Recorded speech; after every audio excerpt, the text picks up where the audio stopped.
21st Century Radio is sponsored by Hieronymus and Company. This is Talk Radio 680 WCBM. It's time now for award-winning 21st Century Radio. Here's your host, Dr. Bob Hieronymus. One world, one mind, one love. We will find on common ground. Peace will be found for all on earth. Welcome back to 21st Century Radio. You're listening to our dear friend Oneida Elder, Joanne Shenandoah, with harpist Bambi Niles. And please go to our website and check out her GoFundMe so that she can get a new kidney. This is 21st Century Radio, and my excuse me. My executive producer and research assistant is Laura Kortner, and our engineer is Anita Brockington. First hour tonight is about UFOs, and second hour, the call to the hall when baseball's highest honor came to 31 legends of the sport.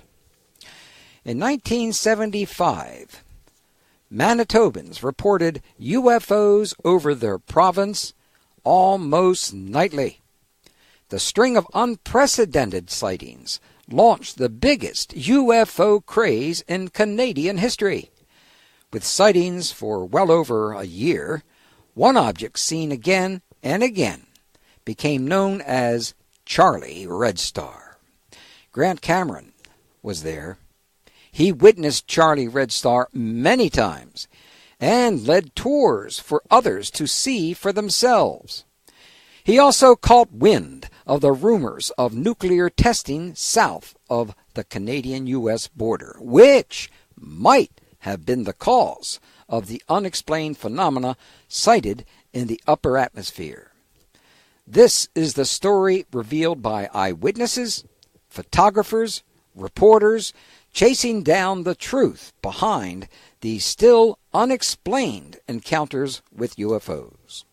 Grant Cameron has been a UFO researcher since 1975 and was recognized as both the Leeds Conference International Researcher of the Year and the UFO Congress Researcher of the Year. He is a world-renowned expert on UFOs, conspiracies, and government cover-ups, and has spent decades watching and chronicling developments around extraterrestrial contact. And he lives in Winnipeg. Welcome to 21st Century Radio, Grant. Good evening, Dr. Bob. How you doing? I'm doing about a B+, and I hope by the time it's over tonight, we'll be doing about an A. We'll try. Yeah. Now, who was Charlie Red Star, and why is his story important? The Charlie Red Star was the name that was given to this object that started to appear in about February of 1975, mostly around a town called Carmen, Manitoba, which is about 25 miles from the U.S.-Canada border just above North Dakota. And I had no interest in UFOs. I had interest in near-death studies, and I had interest in Edgar Cayce, kind of weird stuff. But no, I never thought about extraterrestrial intelligence. And so when this object started to be reported, it was a red, it almost looked like it was alive, like it was a plasma-type object, fairly big, 35, 40 feet across, whatever. But that's why it got the name Charlie Red Star. And it would appear almost every night. And I told my friends when it started to appear, I live in a major city about 35 miles northeast of where these sightings were taking place, and we used to drive around the city, and I would say to my friends, maybe we should go look at what they're looking at, because it was in the newspaper all the time. And then we didn't go for 3 months. And then the local TV station actually caught this thing on the ground. It caught it jumping off the ground on camera. And it was at that point it was sort of went viral. NBC picked up the story. The National Enquirer came here, and they were going to call it UFO Capital of the World. And that's when I said to my friend, I said, come on, let's go see what they're looking at. So we went out there, and we drove around for an hour and didn't see anything. And I always describe it as it's your chance to buy the lottery ticket. There's a chance you're going to win, but you're not going to win. You're not going to see anything. Everybody else will see it, but it won't appear when you go. And as we go into town the last time, my friend said, well, we'll drive into town one more time. If we don't see anything, let's go home. I said, fantastic, this has been a total waste of time. We just turned the car to go in the town of about 2,000 people. The object appeared from the left to the right. At that time, nobody said, is that what they're looking at? There's no question. Just everybody just went, there it is. Everybody just instantly knew this was what everybody was talking about because it was just so bizarre. It looked like it was alive. It wasn't moving in a straight line. It was sort of bobbing up and down like a bobber on a fishing line. Yeah. Moving very, very slow. Very, very low to the ground. I mean, right in front of the car and maybe half a mile down. At night, you can't tell exactly how far or how big it was. Just basically, the rest of my friends went on with their life, and I just fell off the edge of the earth. I couldn't believe what I'd seen because it was sort of the first sort of real paranormal thing I'd seen. I'd read about paranormal events and stuff. I was just floored by this thing. I dragged all my friends out 2 nights later, and they didn't stay. They stayed for about an hour, and then they said, Cameron, and we're going back to Winnipeg. We're hungry. We're going for pizza. I said, no, you got to stay. You got to see this. This is unbelievable. You're not going to believe this. And about 15 minutes after they all left, there was about 8 people left on this road, because there was people all over the place trying to see this thing. They're driving around and stuff. There was 8 people left, and the thing came right at us the second night, and it was in really close again. And I just couldn't believe that nobody was covering this story. So basically what I did is I just went to run around. I thought this was the most important story I'd ever seen in my life. I mean, This was there all the time. I recorded all the sightings. I was there for about a year and a half, so that's why I saw so much material. I was out there every second day. And there would be these small, what they're now called orbs. Then we called them ground lights. It would be on the ground, these small orb-type objects that were visible quite often. We'd take cameras out, infrared cameras, and did all this stuff. I've tried to publish a book, and nobody would touch it. And the local publisher, who should have taken it, because it was a very, very popular story in a major city where I'm 700,000 people, said, Mr. Cameron, you may believe in this kind of stuff. Count me among the unbelievers. And I went, wow. I couldn't believe it. It was like, I thought it was the most important story in the world, and it was at that point where I just decided that I really don't care about sightings anymore because I could tell you what I saw and all the bizarre stuff. And to people, it's like, it was kind of cool. What else was new? And nobody doesn't really prove anything except that something's going on. All I was interested in after I got that rejection was somebody in the world has to know what I saw. I'm just a little guy, don't have any expertise on anything, but there's got to be somebody in the world that knows what that thing was. And that's when I started the chase. I went after the Canadian government, went after the former president of Penn State University, who had 14 honorary doctorate degrees, was chairman of the board of the Institute for Defense Analysis. He indicated he knew what was going on. We chased him for 8 years. Then I started chasing around the President of the United States, and with the President, I figured the President's the most powerful guy in the world. He's got to know what's going on. And then I sort of ended up with intelligence agencies, the high-level people that we think run this thing inside the intelligence agencies. And I basically, for 40 years, have sort of been watching these people and what they've said, basically confirmed it's real, but then everything changed for me in 2012. I have a download experience. I'm sitting in a lecture watching Colin Andrews, the famous guy for crop circles, and I get the answer to the question I had in 1975. What did I see? And it was instantaneous. It was a bunch of stuff all popped into my head at the same time, and basically just said the answer is non-local consciousness. That's what the basic, and once I had that, then it's sort of, I moved into paranormal stuff with music, the connection to UFOs and music. I moved into people who claim they fly the flying saucer, and they all say the same thing. They use your mind. There's a mind component to flying the craft. And but it all started with this sightings where I really didn't have any interest, and I basically have not really had a life since then. I call it the rabbit hole, and the disclosure stuff where you're chasing the government is the rat hole, and it's like I just can't get out of it. It just keeps going, and I've gotten messages on 2 occasions from aliens. It's just been a very, very bizarre life, and it all started with this just going out there to see what everybody else was looking at in 1975. What messages were they? Could you tell us those? What's that? You said you got 2 messages. Well, I got 2 messages. One was in about 2014. This is how the music book came. I'm a total musical idiot. I've never played an instrument. My family's very musical. My mother was a church organist. My sisters played in a group. My father built theater organs. I had no interest in music. I've never listened to music in my life. I mean, I'm a radio talk show. Now I listen to like interviews and stuff with UFOs. That's all I do. I don't never listen to music. And I got a message from a very key contactee experiencer by the name of Chris Bledsoe, who I had gotten to know, and I had a very bizarre experience with him in North Carolina. And he said, Grant, I've got a message from the Guardians. And he believed he was dealing with a group of aliens called the Guardians. And he said, they have a message for you. And the message is, the message they have for you is, for Grant, is the messages of the music. And I said, well, Chris, you're talking to the wrong guy. I have no interest in music. I couldn't care less about music.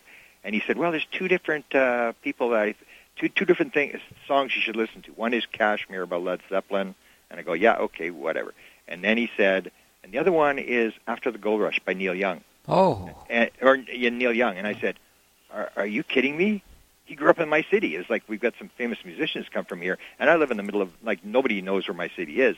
And yet he grew up. So when I heard that he had been involved, I looked at the lyrics in this After the Gold Rush, and it's basically the message that experiencers often talk about. They're shown this sort of the end of the world, the devastation, either a big flood or a big fire scenario. Mm-hmm. And that's what After the Gold Rush, that music was written in, I think, 1968. He said, we're treating the world like a gold rush, and when the gold is gone, it's going to become like a ghost town, and the silver seeds, the flying saucers, will come and take the chosen ones, which is what a lot of abductee researchers call the experiencers, will take the chosen ones to a different planet.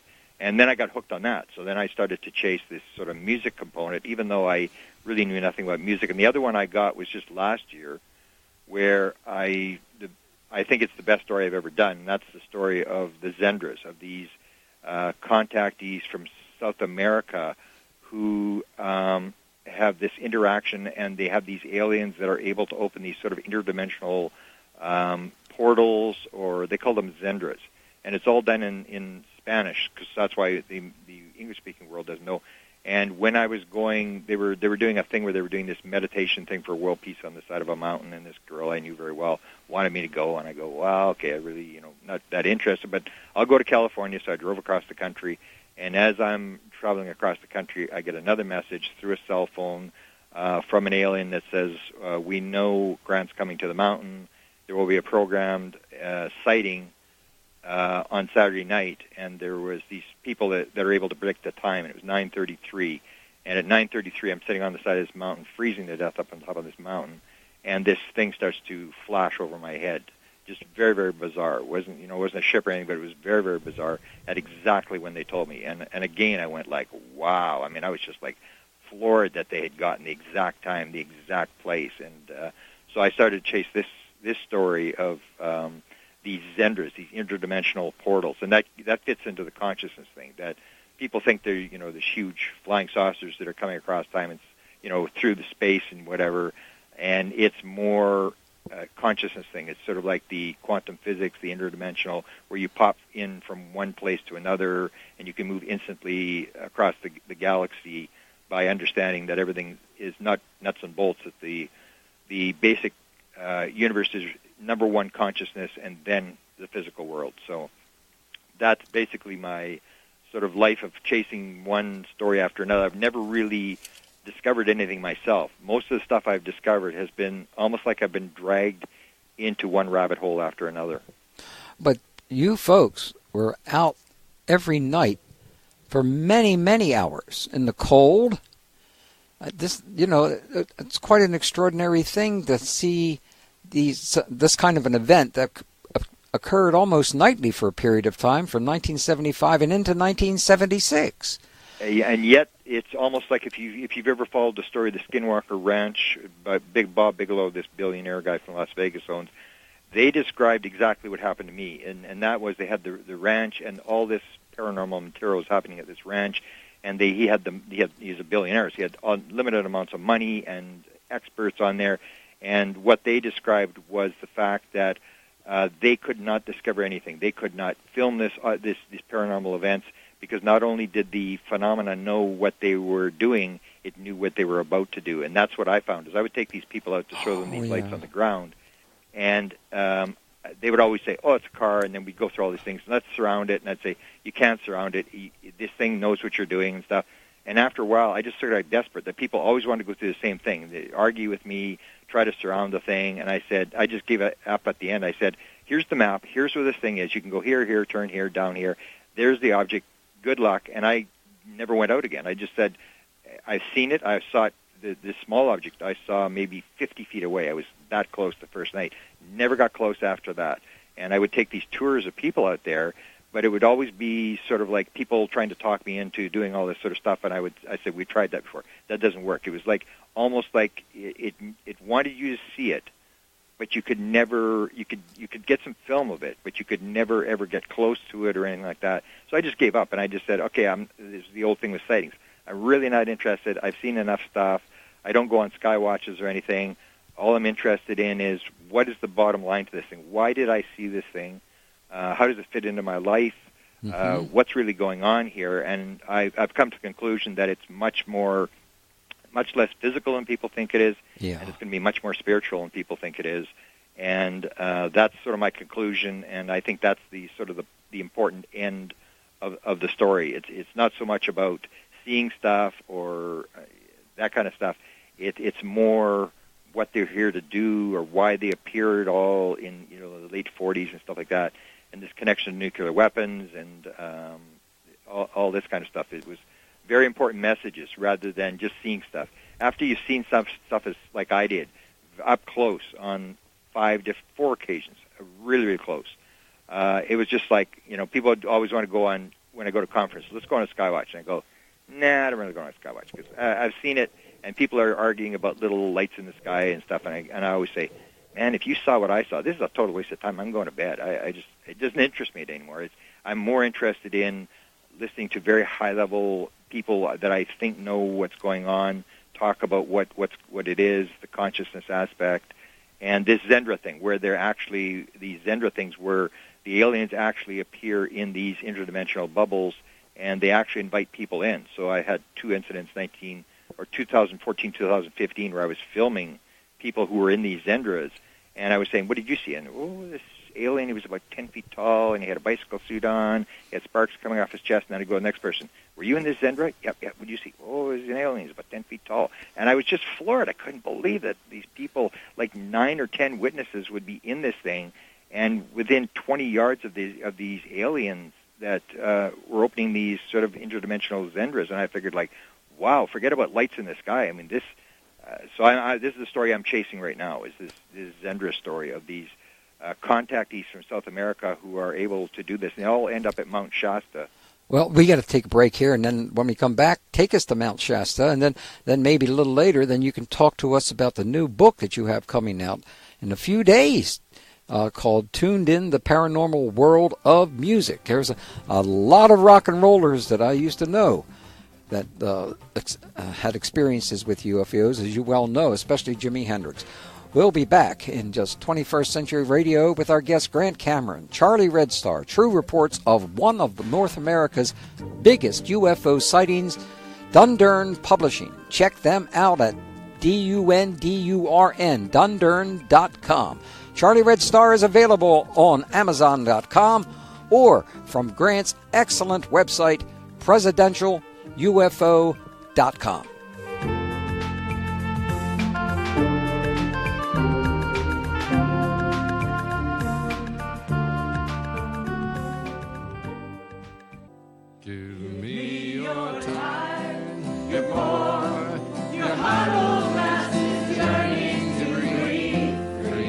I was surprised to learn when studying the Statue of Liberty that liberty for real women is the key to humanity's survival on this planet. Truly.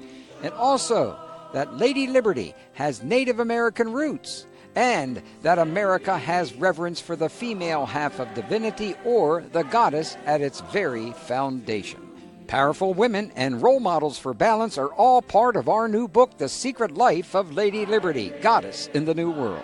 It's a new way to understand America's history and future. Buy your copy today at Amazon.com or Barnes & Noble, or from our website, SecretLifeOfLadyLiberty.com. That's SecretLifeOfLadyLiberty.com. Just chock full of all new reasons to love the United States of America. Hello, this is Alejandro Rojas, UFO journalist with OpenMinds.tv. You're listening to 21st Century Radio with Dr. Bob Hieronymus. You can read more about us at OpenMinds.tv. Welcome back to 21st Century Radio with our guest Grant Cameron. Charlie Red Star, true reports of one of North America's biggest UFO sightings, Dundurn Publishing. Check them out at dundurn.com. Charlie Red Star is available at Amazon.com or from Grant's excellent website, presidentialufo.com. And as we touched on last hour, Charlie has a new book coming out in just a few days. Grant does. Sorry, not Charlie. Well, man, who knows? Who knows these days? Anyway, and I'm very fascinated with this. Grant, tell us a little bit about Tuned In, the Paranormal World of Music.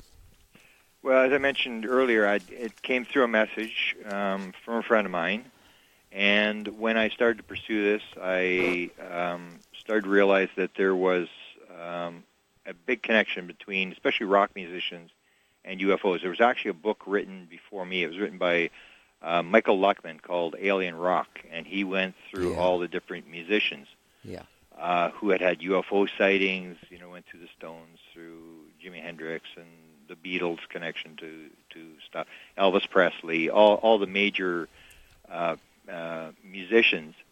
And I was more interested in not so much the sightings, but because I'd had the download experience and because I had always considered the experiencers, the people who are sort of interacting with the beings, the intelligence behind the phenomena, I was interested in them.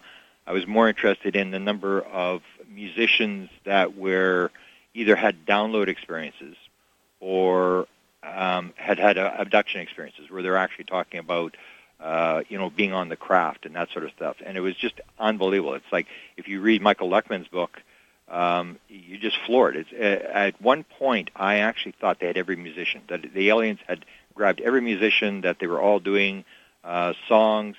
And to show you how significant it was, I remember I'd done a lecture. I was doing a lecture for a big high-end golf club in Scottsdale. And I figured, well, I'll get a golfer who's had either an abduction experience or a sighting. I could not find one. But if you go on the Internet, anybody can do it. Just put in rock musician and UFO, and the screen will light up. It just, there's some bizarre connection. And so I had that, and plus I had the consciousness connection, that because I'd had the download experience, when I started to look at download experiences, the first thing I came across was Paul McCartney and the song Yesterday, where he clearly states he wakes up in the middle of the night, everything's in his head. Everything is there. There's a piano in the room. He races to the piano. He composes this song, and then for about a month or 2 months, he runs around to say to people, have you heard this song? Because he absolutely thought for sure somebody had written this song, and he found out nobody had written the song. And so I started to gather all those kind of things, and I started to get a list that's, I'd say, about 150 songs where musicians basically state that it came in a dream. And unlike ordinary dreams, it wasn't where, dreams it's all symbolic and it's, you got to sort of figure it out and everything's weird and stuff. When the musicians talk about the incidents with music, it's completely clear. There's actually a very bizarre story told by, I don't know if you've heard the story called the Angelic Symphony. This guy in England, his firstborn son, dies at birth, and the day of the funeral, the night after the funeral, he has a dream. He sees his son rising up out of the coffin, and he gets a voice, and the voice says, "Sometimes when this happens, we give people a gift." And he hears this music, this symphony music, and it plays, and it said, "You will remember." And he basically shuts down his life, almost like I did. He basically shuts down his life. He leaves his wife and his family, and he goes to London, England, and he is determined he is going to reproduce this music. And he's not musical. He doesn't play music. He's almost homeless. He gets a guitar. He practices on this guitar. He gets people to try to help him put this together. And then he's told in order to have this done, he wants the London Philharmonic Orchestra to reproduce his music that he heard in his head. They told him, you need to raise £1 million. He goes out and raises takes him 20 years. He raises £1 million. That's great. And then he has to raise a pile of more money to score this thing. And in the end, it actually gets played, and you hear this symphony that this guy heard in his head. And the thing is, it's not that uncommon, and it's really not uncommon for musicians to play songs. I've got maybe 400 songs where musicians play it, or how many of them are experiencers. I think I have maybe 36 musicians that I firmly believe are experiencers. They're actually abductees, and very bizarre stories. Like you mentioned Jimi Hendrix, the story where Jimi Hendrix, the guy that was helping him produce records and stuff, the story where they're on the in New York in the snowstorm, and they get stuck in a snowdrift. And according to the other guy tells the story, it's not Jimi Hendrix telling the story, this alien comes out of the snowstorm and looks at Jimmy in the window as if they're communicating, and then melts all the snow around the car, and they drive out and they get rescued from the snowstorm. And that kind of stuff is really not that uncommon. It's just really bizarre. And what I sort of came to the conclusion was, if you look at UFO experiencers, people who are abductees, they have one pattern, is they're very much, a lot of them are very right-brain creative people. They're not logical, left-brain, rational, analytical people. They're musicians, they're artists, they're these kind of things. There's a lot of them in Hollywood, and so that would be the thing that I would link into, is that musicians are very right-brained. They're able to disassociate. They're able to shut down their rational, analytical brain, and they're able to tap into this other world. The other world is there for everybody to enter, but they can do it. The same as mediums. A lot of mediums have had childhood abuse issues. And by doing that, they're able to sort of cut the world off. They don't want to live in the world, and they suddenly pop out and they're talking to dead people.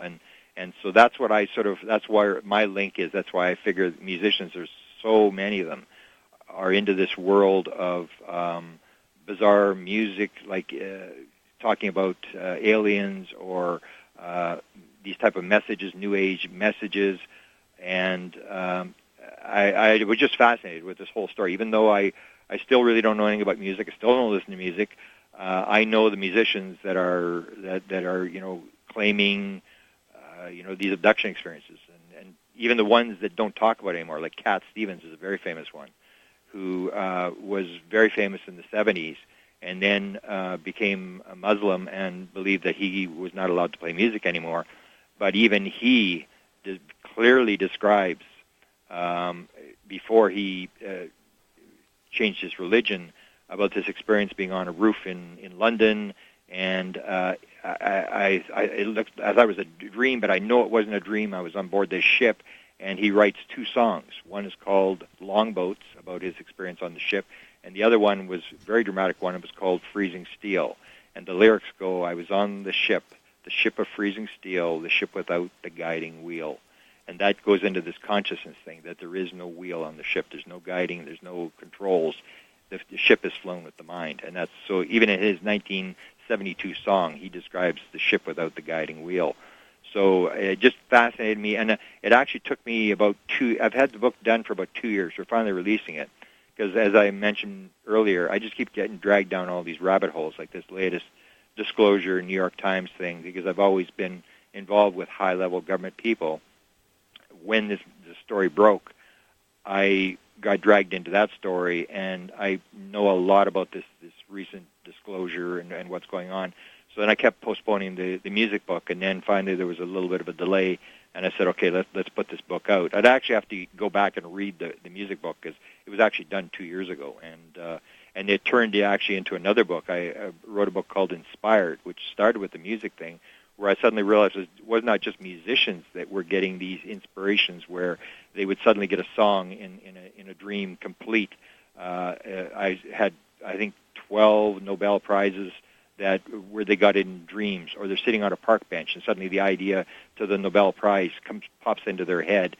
And I went through artists and all sorts of creative people and discovered that this inspired thing, people think that people are rationally, analytically creating things in the world, and that it's all done with the left brain. And actually, when you start looking at it, a lot of it is done with the right brain. It's not analytical. People are getting these things pop into their head, or even books. All 7 Harry Potter books came instantaneously in a download to J.K. Rowling's on a train going into London. She fell asleep, woke up, and everything from Harry Potter came into her head. The Wizard of Oz was an instantaneous download while the guy was reading his kids' bedtime story. The 12 Steps and the 12 Traditions, the famous AA book, no matter what anybody wants to tell me, I've got the facts, was actually dictated off on a Ouija board from a 15th century monk by the name of Boniface. And most people don't know these stories of how many of major books, and it's usually not, like with musicians, it's not their sort of a B-side song. It's the greatest songs of all times that happen this way. And the same with the books. It's the greatest books of all times that are these books that basically are inspired. They're downloaded, where the people really aren't thinking about it, where they just sort of like are writing, and somebody is actually writing the book for them. Well, I can't wait to read your new book. I really can't. You got to join us again on that, because we've been doing since 1988. We've been on the air for 31 years so far, and we have been covering all the different areas that you've been talking about, and I've taken quite an interest, and I know you know about the possible secret space travels that our government has, a secret space organization, and probably has had it until in the 60s or something like that. And I remember Alternative 3. Yep. Because that's what turned me on to that about 30 years ago. Yeah. And it was impossible to get an interview with those guys that wrote that book. We almost did it. They were going to do it, but the people in Australia kept them for something. They were down in Australia at that time, and it just didn't work out. And that's I've always been fascinated by that. You did a great job. Thank you on that. But we're going to take a break right now, and when we come back, I'm going to ask you about how many different types of UFOs were being seen during the 75-76 Canadian province of Manitoba UFO flap. Do you think you can do that for us? Yeah, sure. Okay, you can cheat, you can read your own notes and everything like that, and we'll be right back on 21st Century Radio with Grant Cameron. You've got to get a copy of this book, friends. Charlie Red Star, True Reports of one of North America's biggest UFO sightings, Dundurn Publishing, and check them out at dundurn.com.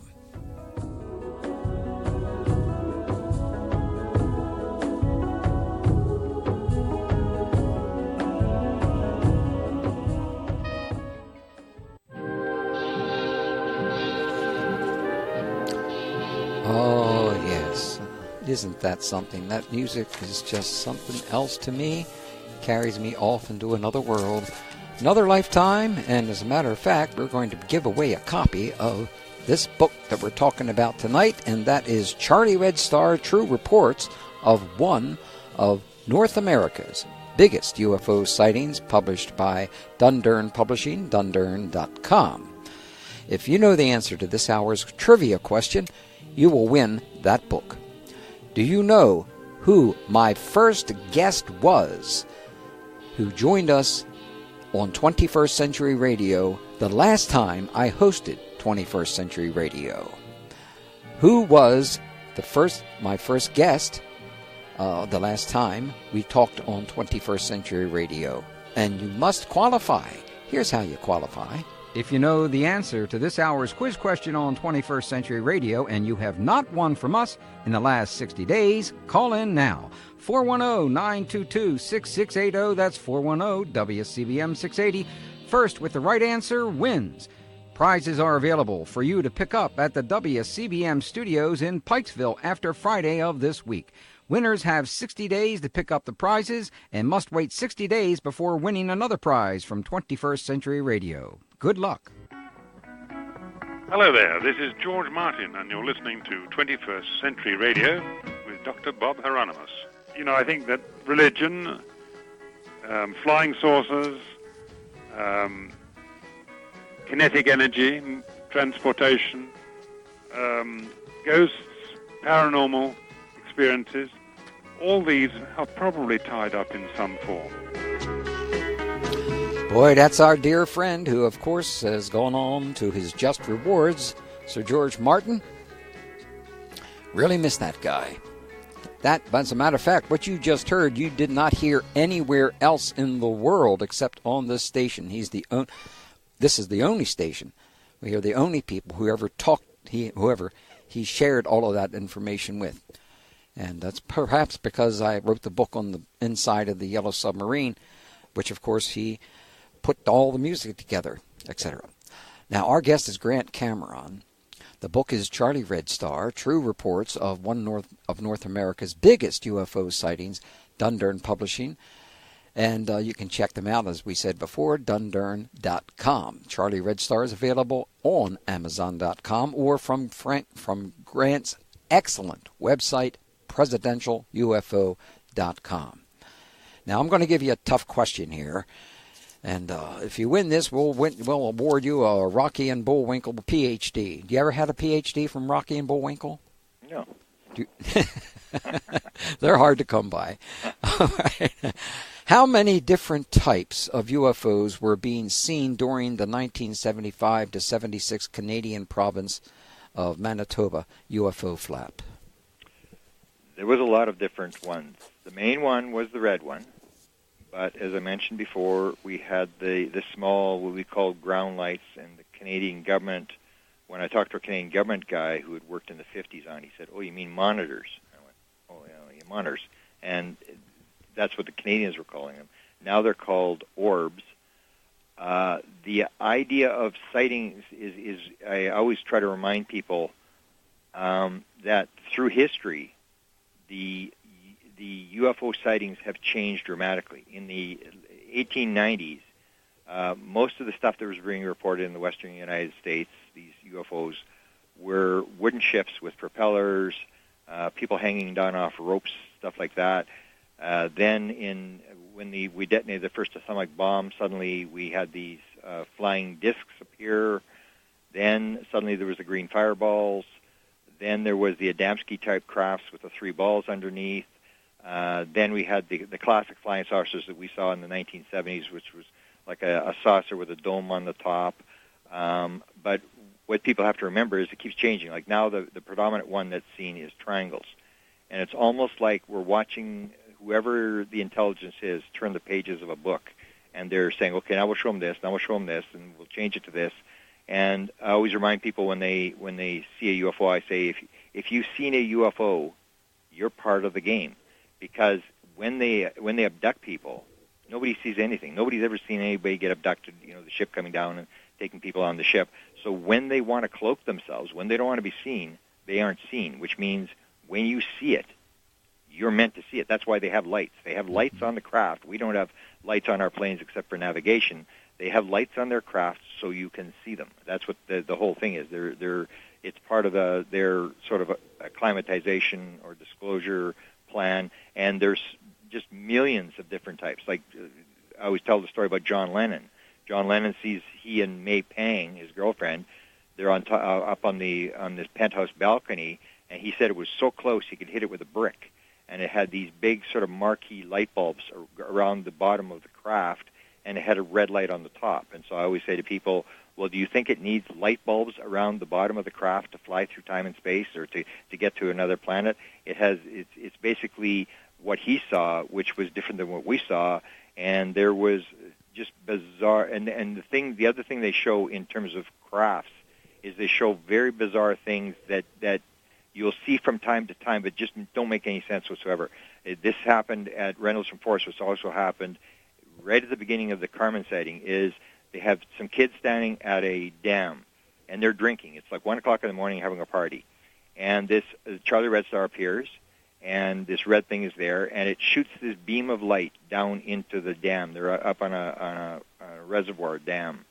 And the beam of light hits the water, and this white object appears below the beam of light, and it starts coming towards them. And it's a smaller craft, and it's under the water, and they are kind of getting petrified, and it comes right up to the dock where they are, and someone takes a rock and throws it at this thing and hits it. It's just below the water as it gets near the dock. The thing breaks into 5 pieces, and the 5 pieces zigzag back together, back to where the beam of light was, go back together, and then go back up into the craft, and the craft takes off. And that exact thing was described in Rendlesham Forest, where the object breaks into pieces, and the pieces all fly off, which is very bizarre. It doesn't make any sense in terms of a physical type craft, but it is reported. So it's almost like they're sort of entertaining us. They're just trying to get your attention to say, take a look at this, and then we're going to change it. And so you see through the years, they've basically changed not only the crafts, but what they're doing.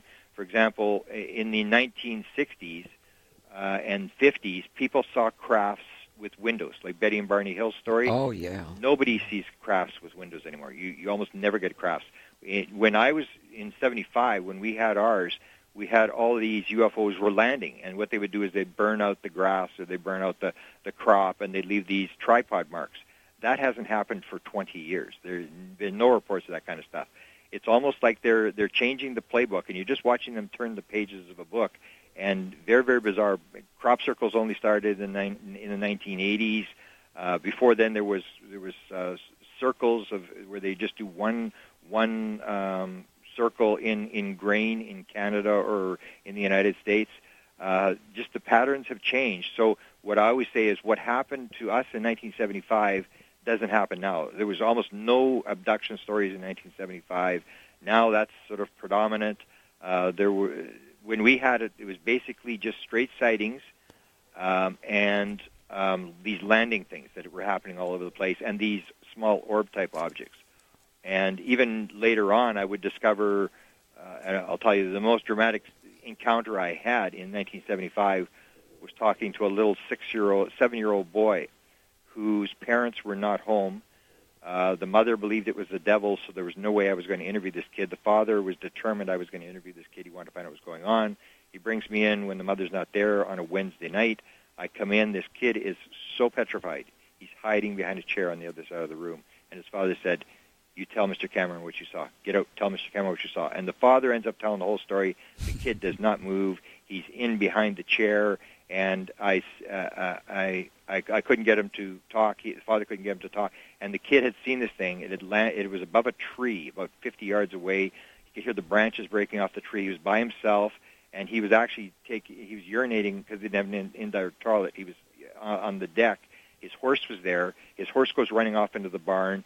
And so when it all sort of played out, they said he had pulled him out of school. He had his hair was falling out. His nose was bleeding. They couldn't stop his nose from bleeding.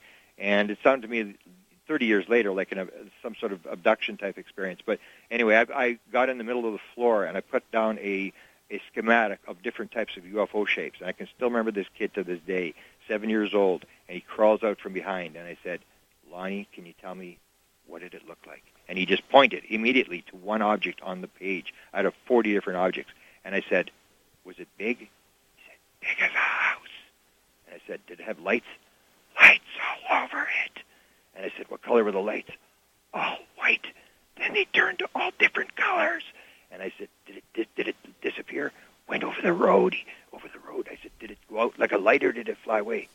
"Out like a light." And it was just this kid whispering to me. It was still haunts me to this day, this kid describing this 50-foot object 50 yards away over this tree. And I've always wanted to go back, but I figured he may have decided, like his mother, that this was some sort of demonic thing or didn't remember it. And so I've never gone back. This kid would be like now 45, 50 years old. But it was those kind of experiences that I'll always remember, that this phenomena is very real. We still don't understand a lot of it, and it is much, much more bizarre than people think it. And as I said, it's going to be much less physical than people think it is, and it's going to be much more spiritual than people think it is. And people want to turn it into just simple ETs flying around in tin cans. I can absolutely guarantee you, after 43 years of working on this, that is not even close to what's going on. This is so bizarre. These things, these crafts actually may be alive. It basically gives you the answer to the universe. If you can understand this, you can understand how the world works, because these people are so far advanced. They understand how the world actually works. We have all sorts of false impressions of how things work, and by studying these things, we can understand how is the world built, what is reality actually built out of. And I say it's built out of non-local consciousness. That is the ground of being, and the matter comes second. And these people understand the connection to spirit. They understand the fact that consciousness is primary and that we may be destroying the world with our nuclear weapons and with our ecological policies. Well, there are so many things I liked about this book. We won't get a chance to talk about some of the animal reactions to UFOs. Yeah. And we won't have a chance to talk about Wilbur B. Smith, and what his view on UFOs were, or the white stuff. You had I think, yes, it was pages 66 to 67, in which you go into the white stuff that came out of a craft. Now, back there in the 50s, when I first started paying attention to this material, you used to hear more about that white stuff. Now we don't hear much about that anymore. Well, yeah, it doesn't happen. That was the angel hair, and that angel was hair, right? Quite common in the 50s and 60s, and it doesn't happen anymore. That's where I'm saying that it's almost like they're changing the pattern of the things they do. Or they would shoot out metal. They would pretend the metal the craft is in trouble, and this metal would shoot out of the craft. Yeah. That doesn't happen anymore either. So it's a different pattern. We got to stop right now. Time okay. is up. Did a great job, Grant, and we look forward to talking with you again, especially about your new book. It's just I'll send you a book, and we'll go from there. Yeah, we'll party on and on. Okay. Thank you, brother. I appreciate your interest, sir. Well, I appreciate your work. Thank you very much for joining us on 21st Century Radio. Charlie Red Star, True Reports of one of North America's UFO sightings, Dundurn, publishing Dundurn.com.